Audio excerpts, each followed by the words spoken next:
Wednesday, September 20th, 2023, Maneco 64, home of alternative economics and contrarian views. So we've had supposedly great news here in the UK. There's even talk now that the Bank of England won't have to raise interest rates tomorrow from 5.25% to maybe 5.5%. Yes, CPI, what's better known here or everywhere else, unfortunately, as inflation, it didn't rise as much as people thought. It came in lower than expected. Still rising, though, at 6.7%. So that's what we're going to look at today.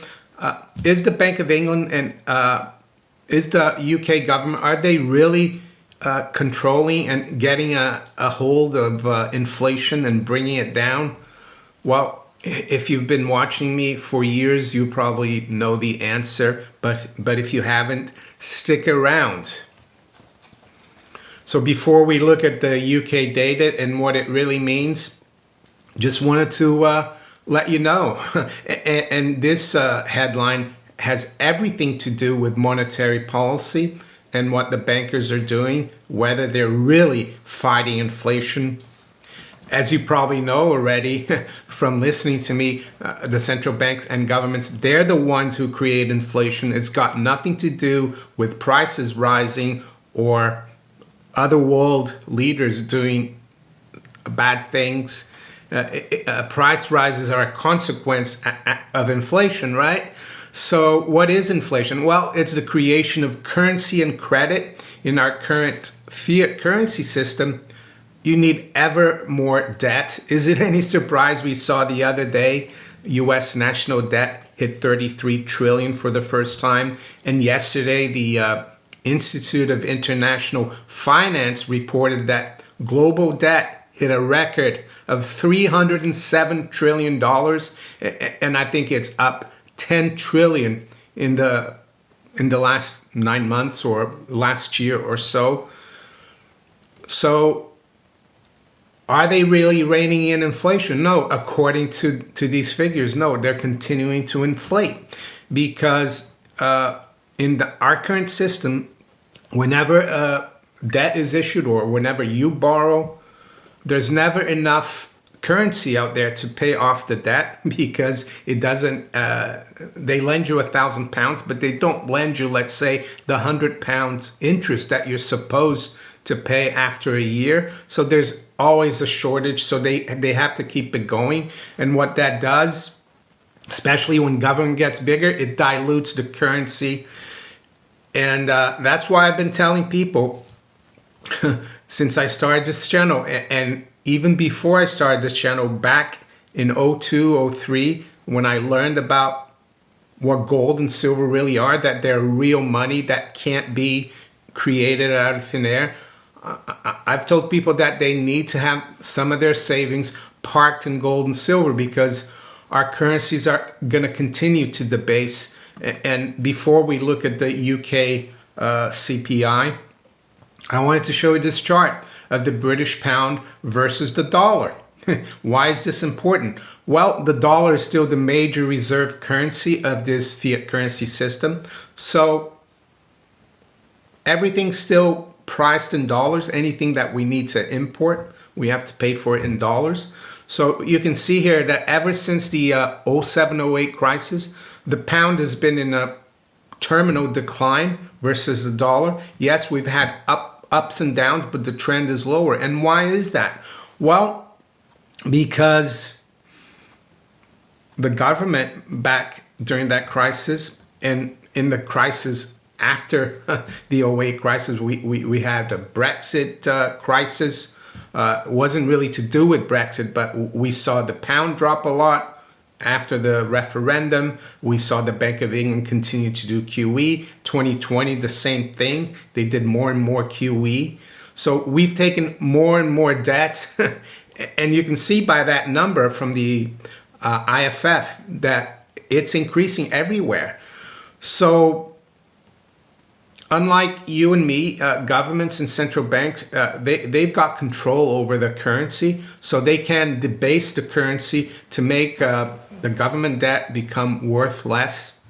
So it'll take a lot less dollars to pay off the domestic debt now, because the pound is worth so much less. So what I'm trying to say here, the reason why we've seen the cost of living rise, not just in the last 3 years, because even before 2020, prices were going up. Everyone was already talking about shrinkflation.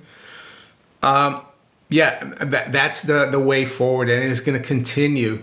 And don't be fooled into thinking that the Bank of England and the government want to fight inflation. No, the government being the biggest debtor out there, and the Bank of England, the biggest holder of that debt, they want to make sure that it keeps going, the system keeps going. They can't really stop the inflation because it would bring the whole system down.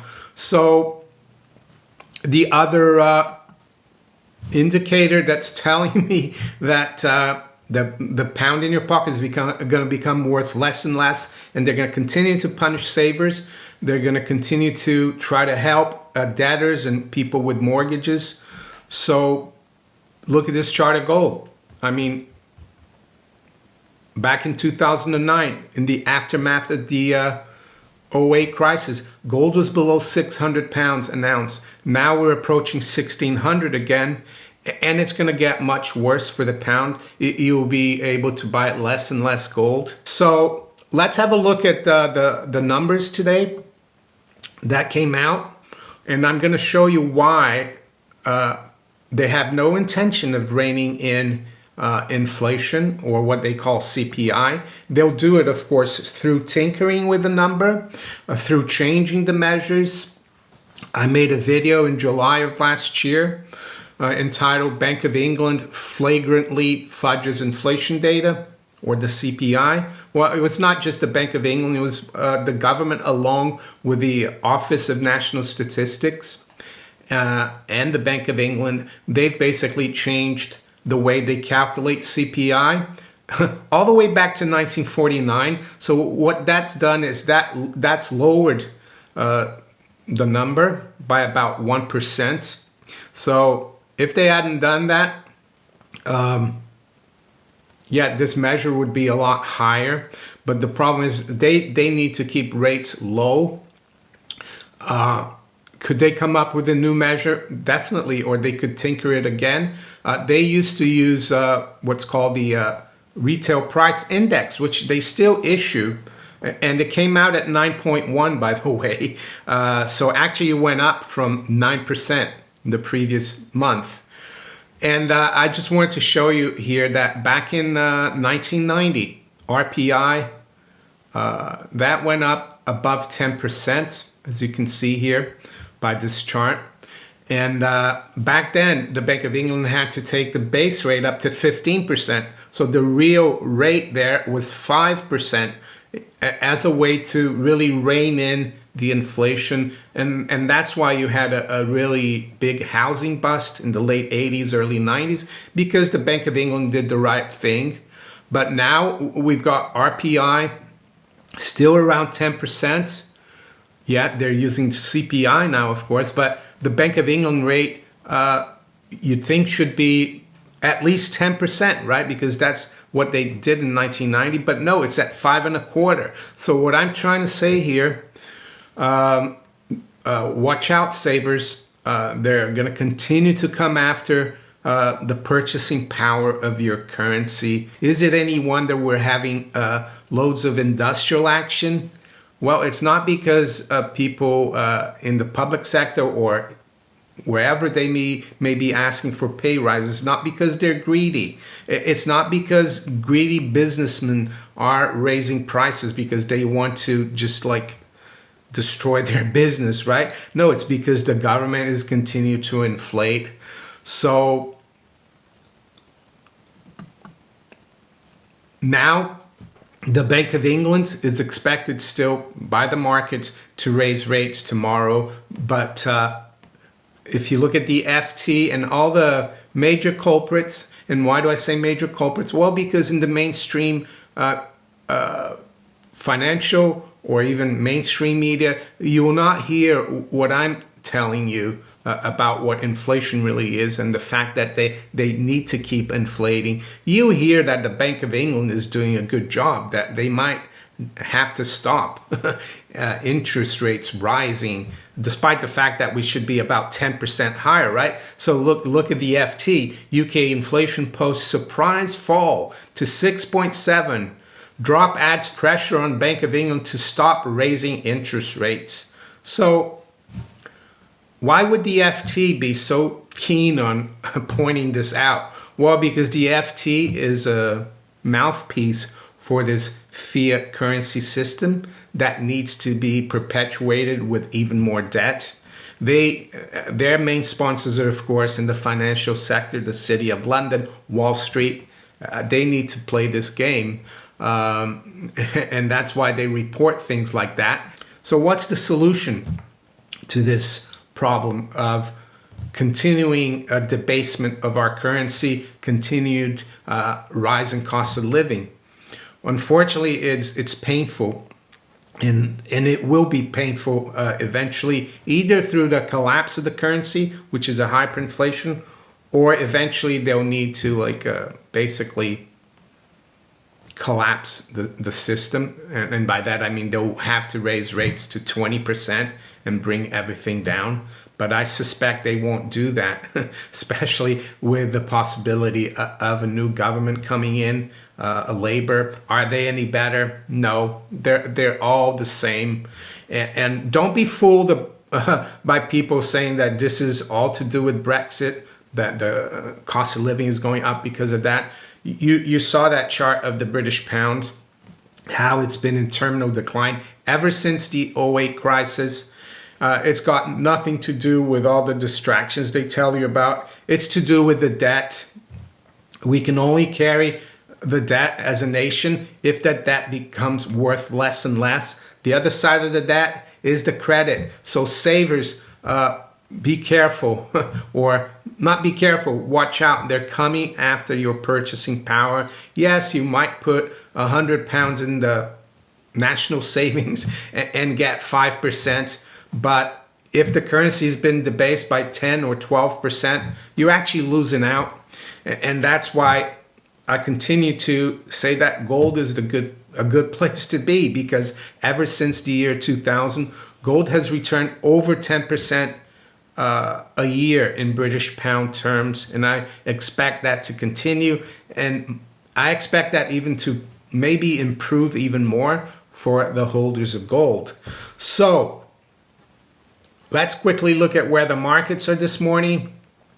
Bank of England meeting is tomorrow. Now it's in the balance whether they raise it or not, the raise rates. They might still raise it, but it doesn't mean anything if you really know where rates should be, like I've told you. The Fed today as well, there's a little bit of uncertainty as to whether they will or not raise rates again. They're coming out today, a day before the Bank of England. I suspect if the Fed doesn't raise rates today, the Bank of England might decide not to tomorrow as well. So it's 8:37 a.m. London time. We've got spot gold at $19.29. That's down just about $2. High's been 36, low's been 27 in British pounds. That the price of gold is at 1562. We recently saw it even drop below 1500.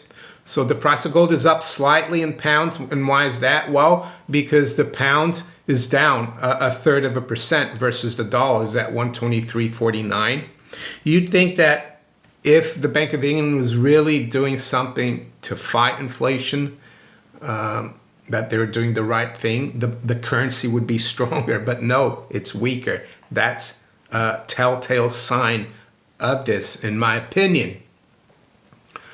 So silver is at 23.20. It's up a couple of cents. High's been 25 and the low 03. The stock market futures, the Dow, Nasdaq, and S&P are virtually unchanged, so I won't go over them. So the major mover this morning is the currency, the pound. The other currencies are pretty steady. I've noticed, though, that the yen is weaker. The dollar's trading above 148. And the same thing is happening in Japan. The Bank of Japan and their government, they're continuing to inflate. They have even more debt than we have in the UK. And that's why the price of gold in Japanese yen, which I've been covering for many, many years, is continuing to make all-time highs. As you can see here, we're approaching 300,000 yen per ounce. So let's look at the commodities. We got WTI crude. That's come back off a little bit here. I still think the trend is higher for crude oil prices. We're back below 90 at 89.40. It's down just over 1%. Brent is at 92.40, down just over 1% as well. Platinum is down at about $3, trading around 945. And high-grade copper is unchanged at 375.61. So let's quickly look at the bond market. We're going to look at treasuries and the gilt market.